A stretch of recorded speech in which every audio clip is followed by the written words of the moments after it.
All right, Victor, so after your part, I'll talk about Tor Heyerdahl's adult life, continuing from the theory he had about Polynesian migration. Up until that time, of course, academics had believed that humans first migrated to the islands in Polynesia from Asia in the west. Yes, they thought that travel from the east was impossible because of the huge empty stretch of ocean that lies between the islands and the nearest inhabited land. Yes, but Heyerdahl spent ages studying the cloud movements, ocean currents, and wind patterns to find if it was actually possible. And another argument was that there was no tradition of large shipbuilding in the communities lying to the east of Polynesia. But Heyerdahl knew they made lots of coastal voyages in locally built canoes. Yes, or sailing on rafts, as was shown by the long voyage that Heyerdahl did next. It was an incredibly risky journey to undertake. Sometimes I wonder if he did that trip for private reasons, to show others that he could have spectacular adventures. What do you think, Olivia? Well, I think it was more a matter of simply trying out his idea, to see if migration from the east was possible. Yes, that's probably it.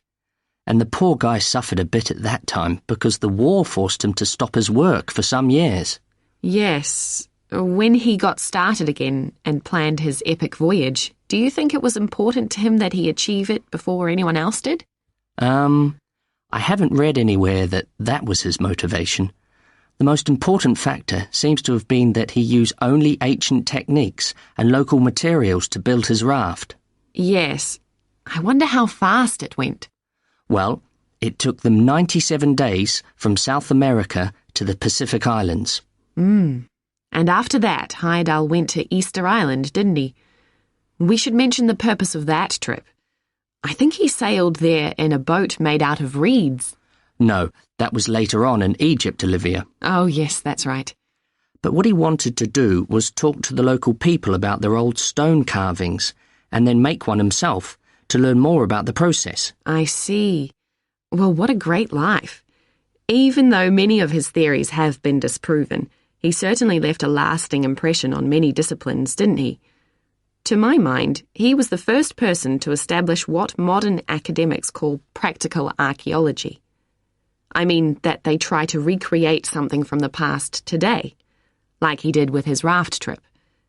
It's unfortunate that his ideas about where Polynesians originated from have been completely discredited. Yes. Right, well, I'll prepare a PowerPoint slide at the end that acknowledges our sources. I mainly used The Life and Work of Tor Heyerdahl by William Oliver. I thought the research methods he used were very sound, although I must say I found the overall tone somewhat old-fashioned.